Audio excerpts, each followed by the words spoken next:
CM योगी ने मुरादाबाद वासियों को करोड़ों की सौगात दी और इसी के साथ साथ उन्होंने 30 विभिन्न परियोजनाओं का लोकार्पण और शिलान्यास किया। इस मौके पर उन्होंने कहा कि मुरादाबाद पीतल की नगरी के रूप में विख्यात है। यहाँ के कारीगरों का वैश्विक मंच पर पहचान है। 5 साल में मुरादाबाद ने नई पहचान बनाई है। सीएम योगी ने कहा कि यूपी में आज कानून का राज है। यहाँ अब बहन बेटियां सुरक्षित हैं। विकास में बाधा बनने वाले जेल में हैं। उन्होंने कहा कि योजना में किसी के साथ भेदभाव नहीं है। मुख्यमंत्री योगी आदित्यनाथ ने प्रबुद्ध सम्मेलन में बड़ी बातें कही। कि हमारे हस्तशिल्पी और कारीगरों ने अपने हुनर के माध्यम से वैश्विक मंच पर अपनी प्रतिष्ठा बढ़ाई। इसके माध्यम से अपनी उस पहचान के माध्यम से न केवल प्रदेश बल्कि देश की भी एक पहचान बनी। आज उसी का परिणाम है कि घरेलू मार्केट हो या दुनिया के किसी भी भाग 25,000 करोड़ रुपए से अधिक का प्रोडक्ट केवल और केवल मुरादाबाद का होता है। और यह उपलब्धि वास्तव में एक बहुत सकारात्मक संदेश है कि मुरादाबाद के अंदर पोटेंशियल है। थोड़ा भी सरकार के द्वारा उन्हें प्रोत्साहित कर दिया जाए तो वे पूरी दुनिया के अंदर छाने की सामर्थ्य रखते हैं। और उस सामर्थ्य को यहाँ के कारीगर, यहाँ के हस्तशिल्पी आज इस रूप में उठाने का कार्य कर रहे हैं। मैं इसके लिए उन सब का हृदय से अभिनंदन करता हूं। पूरा मुरादाबाद शहर और फिर इसी तर्ज पर अन्य नगर निकायों को भी हम लोग सीसीटीवी कैमरे से आच्छादित करके न केवल ट्रैफिक सिग्नल ऑटो मोड पर कार्य करता हुआ दिखाई देगा, बल्कि अगर सिटी के अंदर किसी सौदे ने किसी बेटी और बहन की सुरक्षा के साथ खिलवाड़ करने का प्रयास किया, किसी लुटेरे ने किसी व्यापारी के साथ छिनैती और लूट करने का प्रयास किया, किसी अपराधी ने किसी आपराधिक घटना को अंजाम देना प्रारंभ किया, तो सीसीटीवी कैमरा उसके सारे कारनामों को कैद करके रखेगी। और इस चौराहे पे घटना घटित हुई थी, अगले चौराहे पर वह कहीं ढेर होता हुआ दिखाई देगा। यह ICCC एक सुरक्षा का सेफ सिटी का एक मॉडल देने जा रहा है। भाई बहनों, ये कार्य पहले भी हो सकते थे, लेकिन पहले नहीं थे। अकेले मुरादाबाद शहर में, मुरादाबाद ग्रामीण क्षेत्र में लगभग 37,000 से अधिक गरीबों को प्रधानमंत्री आवास योजना और मुख्यमंत्री आवास योजना का लाभ उपलब्ध हो रहा है। रामपुर के रण में सीएम योगी के हुंकार। सिविल लाइन में सीएम योगी ने विशाल जनसभा को संबोधित किया। आकाश सक्सेना के पक्ष में वोट की अपील की। रामपुर की पहचान मिटाने की कोशिश की गई। पीएम मोदी के नेतृत्व में विकास जारी है। करोड़ों लोगों तक फ्री राशन पहुंचाया गया। हमने सभी को मुफ्त वैक्सीन उपलब्ध कराई। विपक्ष ने कोरोना काल में अफवाह फैलाई। बार बार चुनाव रामपुर के विकास में बाधा। हमारी सरकार चेहरा देखकर लाभ नहीं देती। हर गरीब पात्र को योजना का लाभ मिलता है। ईज ऑफ लिविंग को हमने आसान कर दिया है।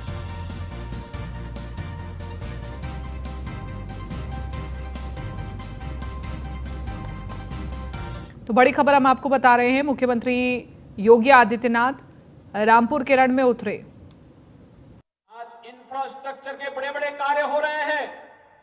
पूर्वांचल एक्सप्रेसवे प्रधानमंत्री जी ने राष्ट्र को समर्पित कर दिया है। बुंदेलखंड एक्सप्रेसवे राष्ट्र को समर्पित हो गया है। 6 एक्सप्रेसवे वर्तमान में बन रहे हैं। भाइयों बहनों, एयर कनेक्टिविटी बेहतर हुई है। रोजगार इससे सृजित हुआ है। ईज ऑफ लिविंग को हमने आसान किया है। हर व्यक्ति के जीवन में परिवर्तन लाने का काम किया है। 5 लाख नौजवान को नौकरी मिली। समाजवादी पार्टी की सरकार की तरह नहीं हुआ कि चाचा भतीजा वसूली के लिए निकल जाएं। आज तो प्रदेश का नौजवान होना चाहिए। उस नौजवान के साथ अगर कोई खिलवाड़ करता है तो उस खिलवाड़ करने वाले के लिए केवल जेल होती है, जेल, और पूरी वसूली भी होती है। और रामपुर के बाद मैनपुरी के रण में सीएम योगी ने विपक्ष के खिलाफ जमकर हुंकार भरी और इस दौरान सीएम योगी ने सरकार की उपलब्धियों को गिनवाते हुए सपा पर जमकर निशाना साधा। सीएम योगी ने कहा कि मैनपुरी में जनता समाजवादी पार्टी के बहकावे में न आए। उन्होंने कहा कि आज बीजेपी सरकार में बिना भेदभाव के सभी को लाभ मिल रहा है। समाजवादी का काम जनता को भ्रम में डालना है। रामगोपाल का समाजवाद, पूंजीवाद, 5 लाख महिलाओं को मातृ वंदना योजना का लाभ, महिलाओं और बेटियों के लिए कई योजनाएं, डबल इंजन की सरकार सेवा के लिए तत्पर है। सपा का समाजवाद, अवसरवाद, ये तमाम बातें मुख्यमंत्री ने अपने संबोधन में कही। सिपाही खानदान से मुक्ति हो, यहाँ के नौजवानों के लिए, अन्नदाता किसानों के लिए, व्यापारियों के लिए, बहन बेटियों के लिए सुखद और सुरक्षित माहौल आगे बने। इस देश से भारतीय जनता पार्टी ने जुझारू प्रत्याशी और इसी माटी के सपूत जो आपके बीच आ सकते हैं, बिना संकोच आ सकते हैं। एक योग्य और जुझारू सांसद आपको चाहिए और इसके लिए श्री रघुराज सिंह साक्य को भारतीय जनता पार्टी ने आपके बीच में उतारा है। ये आप सबसे अपील है। अब मैनपुरी लोकसभा को समाजवाद नहीं, राम राज्य चाहिए। राम राज्य का मतलब जहां पर बिना भेदभाव के शासन की योजना का लाभ हर गरीब, हर नौजवान, हर किसान, हर महिला को, हर बहन बेटी को और समाज के प्रत्येक तबके को प्राप्त हो सके। सपा अध्यक्ष अखिलेश यादव के ऑफर वाले बयान पर पलटवार करते हुए डिप्टी सीएम केशव प्रसाद मौर्य ने उन्हें तगड़ी नसीहत दी है। तो वहीं जेएनयू मामले पर उन्होंने क्या कुछ कहा है, न्यूज़ 1 इंडिया से खास बातचीत में सुनिए। बातचीत करेंगे उत्तर प्रदेश के उप मुख्यमंत्री केशव प्रसाद मौर्य जी हैं। सर, अखिलेश यादव ने जो बयान दिया कि 100 विधायक लेकर आए, हम उन्हें मुख्यमंत्री बना देंगे, क्या कुछ कहेंगे आप? श्री अखिलेश यादव जी इस समय गंभीर तनाव में हैं। बाबा रामदेव जी के यहाँ पर जाएं, कुछ दिन योग करें और यह जो तनाव की बीमारी है उससे मुक्ति पाएं। और उनके ऑफर को मैं पहले भी ठुकरा चुका हूँ। मैं राष्ट्रीय स्वयंसेवक संघ का स्वयंसेवक हूँ। हम विचारधारा के लिए, समाज और देश की सेवा के लिए आए हैं। कोई पद प्राप्त करने के लक्ष्य को लेकर के नहीं आए हैं। और सपा स्वयं विघटन के कगार पर है, भगदड़ मची हुई है। वो भाजपा के किसी एक भी विधायक को तोड़ने का काम सोच रहे हैं, यह उनके लिए बहुत बड़ी गलतफहमी है। भारतीय जनता पार्टी की सरकार की अगुवाई से चल रही है और पूरे 5 साल चलेगी। और श्री अखिलेश यादव जी को न सत्ता अभी है, न उनके पास, न आने वाली। आखिरी सवाल रहेगा सर, जेएनयू एक बार फिर से विवादों में है। ब्राह्मणों भारत छोड़ो जैसे स्लोगन जेएनयू में लिखे गए हैं। जिन लोगों ने भी गंदगी शरारत की है उनके खिलाफ जांच करके कठोर से कठोर कार्रवाई होनी चाहिए। एक जो शिक्षण संस्थान है वहां पर इस प्रकार की भाषा का प्रयोग निंदनीय है, घोर निंदनीय है। धन्यवाद सर। ये थे हमारे साथ उत्तर प्रदेश के उप मुख्यमंत्री केशव प्रसाद मौर्य जी, जिनका साफ तौर पर कहना है कि जेएनयू में जो नारे लिखे हैं वो घोर निंदनीय है, उस पर कार्रवाई होनी चाहिए। अभिनेत्री और पूर्व सांसद जयप्रदा रामपुर पहुंची और बीजेपी प्रत्याशी आकाश सक्सेना के लिए उन्होंने जनता से वोट की अपील की। इस दौरान उन्होंने आजम खान पर जमकर निशाना साधा। उन्होंने कहा कि आजम खान सिर्फ रोते हैं, घड़ियाली आंसू बहाने से काम नहीं चलेगा, यहाँ लोगों को विकास चाहिए। उन्होंने कहा कि आजम खान ने महिलाओं को सम्मान नहीं दिया, आज हर मंच पर रो रहे हैं। और चुनाव हमारे आकाश सक्सेना हमारे भाई हैं और वो चुनाव लड़ रहे हैं, इसके लिए मुझे समर्थन करना है और साथ एक भाई के लिए हम जिताने का हमारा हक बनता है। इसलिए मैं आई हूँ। और रामपुर के लिए डेवलपमेंट की बात होती है, जहाँ तक लोग जो हैं बार बार चुनाव जिताने में और चुनाव के प्रक्रिया में बिजी रहे हैं। ये आखिर क्या हो रहा है?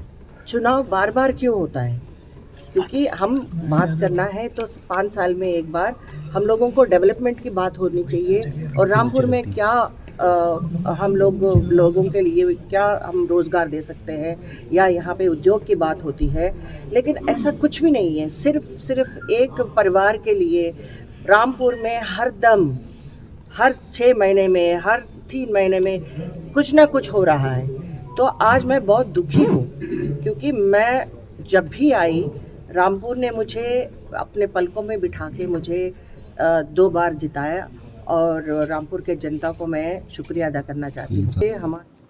कांग्रेस नेता और पूर्व केंद्रीय मंत्री शशि थरूर मां लिली थरूर और बहन स्मिता थरूर के साथ ताजमहल का दीदार करने पहुंचे। दरअसल उनकी मां लिली थरूर ने अपने 87वें जन्मदिन पर ताजमहल और आगरा के अन्य स्मारकों को देखने की इच्छा जताई थी, इसलिए वो अपनी मां और बहन के साथ आगरा पहुंचे, जहां उन्होंने ताजमहल और आगरा किला का दीदार किया।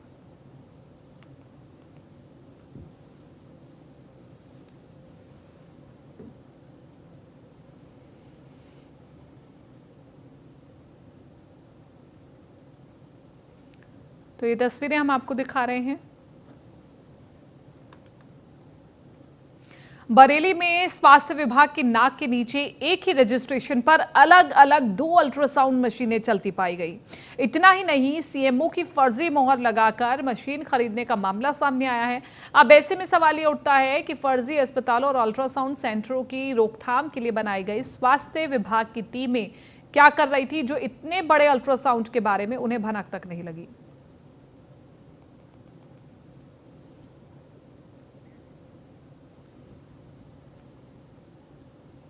चित्रकूट में सपा के पूर्व सांसद बालकुमार पटेल के सरकारी गनर की गोली लगने से मौत हो गई है। कार्बाइन में गोली फंसी थी, जिसको निकालते समय हादसा हुआ। घटना गनर के निजी आवास करवी कोतवाली के बलदाऊगंज में हुई है। पुलिस घटना की जांच में जुट गई है।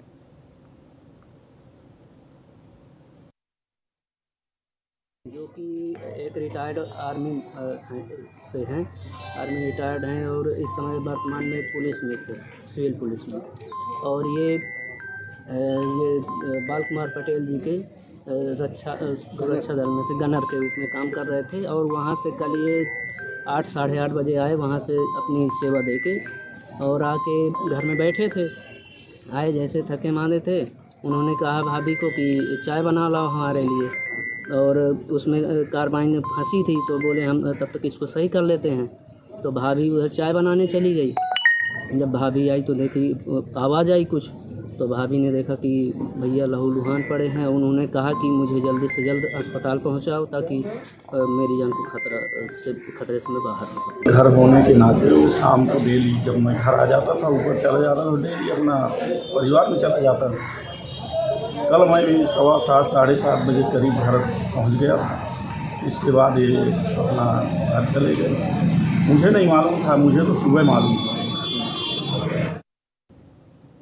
नोएडा से अगली खबर आपको बता रहे हैं। एक्शन में सीपी लक्ष्मी सिंह ने नोएडा दिल्ली बॉर्डर का औचक निरीक्षण किया, कानून और सुरक्षा व्यवस्था का जायजा लिया, सुचारू ट्रैफिक संचालन के लिए अधिकारियों को दिशा निर्देश दिए। पुलिस अधिकारियों को दिशा निर्देश दिए गए। सीपी लक्ष्मी सिंह साथ में एडिशनल सीपी और डीसीपी समेत कई अधिकारी मौजूद रहे।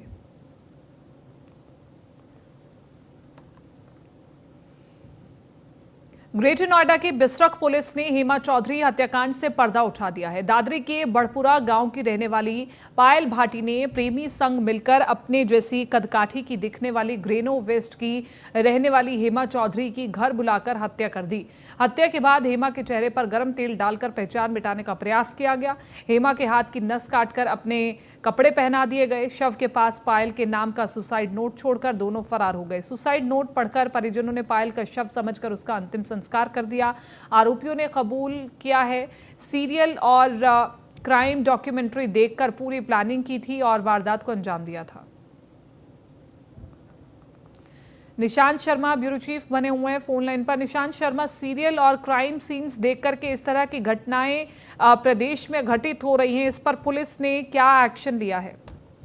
देखिए, कमिश्नरेट पुलिस का एक बड़ा एक्शन देखा गया है। जिस तरीके से देखा जाए, ये क्राइम शो को देखकर महिला ने अपने प्रेमिका के साथ दोनों ने मिलकर एक साथ ये घटना को अंजाम दिया। हालांकि इस मामले में उसने अपने आप को छुपाने के लिए, अपनी माँ बाप का बदला लेने के लिए ये एक साजिश रची थी, जिसमें एक युवती को लाया गया अपने घर पर, उसकी हत्या की गई और हत्या करने के बाद आपको दिखाया कि मैं मृतक अपने आप को साबित किया और कहीं ना कहीं एक पूरी घटना को अंजाम दिया, जिसमें कहीं ना कहीं अब जो है बिसरख पुलिस ने इस पूरे सनसनी हत्याकांड का खुलासा किया है। हालांकि इसमें जो पायल भाटी है, जो जिस महिला ने अपने आप को मृतक साबित किया था, वो और उसका एक प्रेमी जो है उसको गिरफ्तार कर लिया गया। हालांकि उनके पास से असला और चाकू भी बरामद किया गया है और कहीं ना कहीं ये देखा जा रहा है कि जिस तरीके से वो इस वारदात को अंजाम देने वाले थे और कहीं ना कहीं बदला लेने के लिए, जो माँ बाप ने सुसाइड किया था उसका बदला लेने के लिए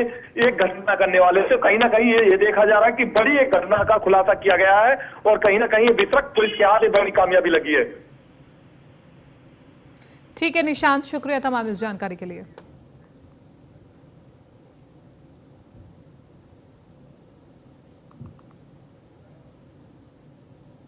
हरदोई में 100 शैय्या अस्पताल का डीएम मंगला प्रसाद ने निरीक्षण किया। निरीक्षण के दौरान खामियां मिलने पर उन्होंने फटकार लगाई। डीएम मंगला प्रसाद ने स्वच्छता का विशेष ध्यान रखने के निर्देश दिए, साथ ही जिम्मेदार अधिकारियों को व्यवस्था सुधारने के भी निर्देश दिए गए। डीएम ने चिकित्सक और कर्मचारियों को निर्धारित समय तक अपनी ड्यूटी पर मौजूद रहने के भी निर्देश दिए। तो हरदोई में एक्शन में दिखे डीएम मंगला प्रसाद और खुद औचक निरीक्षण किया गया उनकी ओर से अस्पताल का। अस्पताल में पहुंच करके देखा गया कि मरीजों को क्या वो तमाम सुविधाएं मिल पाती हैं जो मिलनी चाहिए। खामियां भी मिली डीएम मंगला प्रसाद को और खामियां मिलने के बाद अधिकारियों को फटकार भी लगाई, व्यवस्था को सुधारने के निर्देश दिए और ये कहा गया कि जनता की सेवा में तमाम चीज़ें दुरुस्त होनी चाहिए।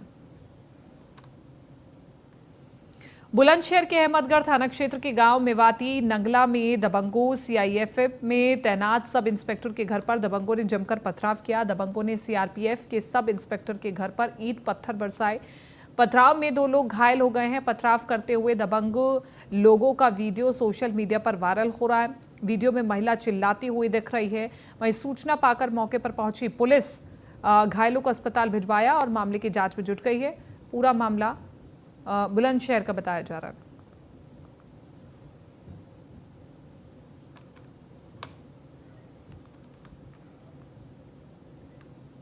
आमतौर पर लोगों ने सड़क पर नेताओं को रोड शो करते हुए देखा होगा, लेकिन बुलंदशहर में एक रोड शो का वीडियो वायरल हो रहा है जो किसी नेता का नहीं बल्कि पुलिसकर्मी का है। वायरल वीडियो में कोतवाल खुली गाड़ी में लोगों का अभिनंदन स्वीकार करते हुए दिखाई दे रहे हैं और इसके अलावा कोतवाल साहब यातायात नियमों को ताक पर रखकर वाहन से काफिले में चल रहे हैं। वायरल वीडियो औरंगाबाद से सिकंदराबाद कोतवाल बनकर गए राजपाल सिंह का बताया जा रहा है।